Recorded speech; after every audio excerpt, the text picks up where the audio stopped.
how is the fighting likely to resume after the pause? Is it going to just immediately ramp back up to the same level? I think it will. I think that Israel has been taking advantage of this pause as well. There's been lots of talk about that this would benefit Hamas and their regrouping and all that. Well, the same holds true for the other side. And that means that Israel has been able to refine their plans. They've been able to restock things, move like other ammunition into forward positions, get their aircraft maintained and brought back up to fully operational status. So I think that once that Netanyahu and his war cabinet has deemed that they've gotten all the hostages are going to get, and they've gotten all the benefit they can, I think they'll probably launch back into a pretty massive bombardment following that. Lieutenant Colonel, as we can see on the screen there, I mean, just the level of devastation and destruction. Do you think there's a scenario where this temporary pause in fighting does somehow become an actual ceasefire? I'd like to. I wish it would, and especially for the Palestinian people. I think that needs to happen, and I can understand why all those people have been gathering at the White House to ask for it, as well as throughout Europe. But I'm not sure that that's going to be in the cards, because there's too many in Israel who don't want to pause. They don't want to do anything that's going to stop the onward momentum, because Netanyahu has been emphatic about saying there is no one to negotiate with. We will not negotiate with Hamas. We will only destroy them. And once you have set that standard, then I'm not sure what any ceasefire would actually be used for, because if you're not going to negotiate with the other party, then the only thing you have left is to continue fighting. And unfortunately, I don't think this ends well for Israel, because you're not going to destroy the damage and the harm that has preceded this, that caused the rise of Hamas, by destroying more people. I think all you're going to do is create more enemies. Right. And Lieutenant Colonel, expand on that a little bit, because we do keep hearing that the whole goal of this is to destroy Hamas. But do you think that can actually be accomplished?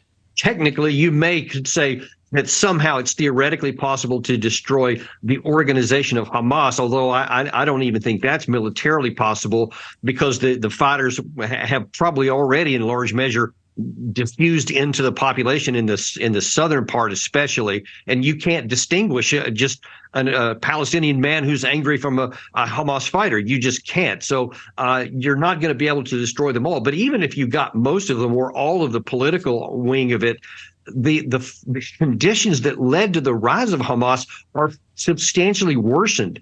And, the idea that somehow the Palestinian people would be grateful to Israel is just a curious thing that I've heard some suggest, that, they're trying to say, well, it's Hamas's fault that you're suffering, but they don't see it that way. They see that it's the Israeli bombs that are causing them suffering, and they're going to extremely angry at the Israelis. And if this continues on, especially when you get into the Khan Yunis area and even more people die, then I think that you're going to have even less peace for Israel. And let's just talk about other groups that could become involved in this as well, or maybe already are.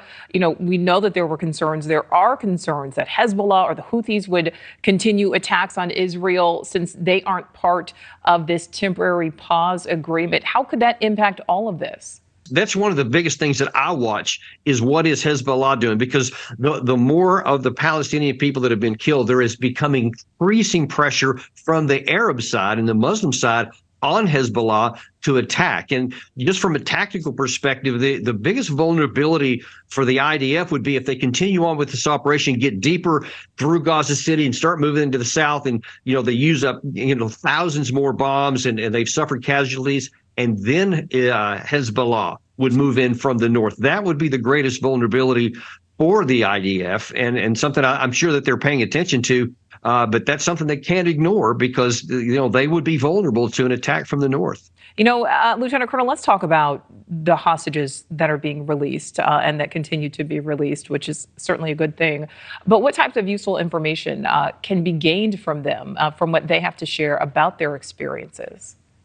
Yeah, I'm sure that the Israeli authorities are probably doing their best to try and balance, bringing the hostages back and letting them be reunited with their families to get over this extraordinary trauma that I can only imagine is there. But they also want to balance that off against getting tactical information. I'm sure that they're going to want to know, where were you held Describe what you saw. What did the tunnels look like?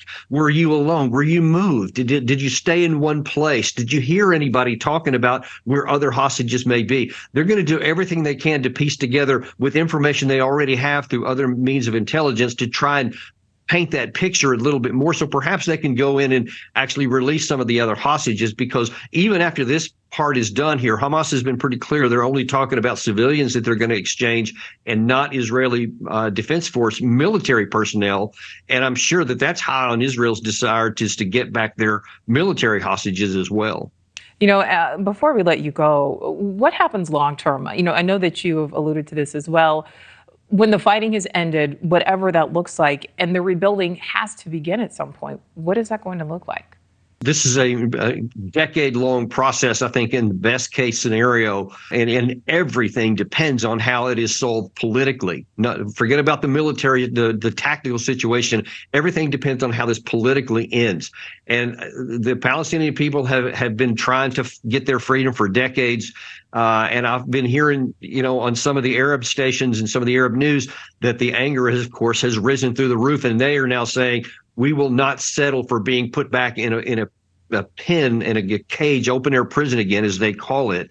They're going to want some kind of freedom. So that's why you hear a lot more about a renewed idea about the two-state solution. But the chances of getting that are very remote at the moment, because there's anger and hatred on both sides against the other. And I'm not sure how you get there, but you've got to get that solved before you can even talk about rebuilding.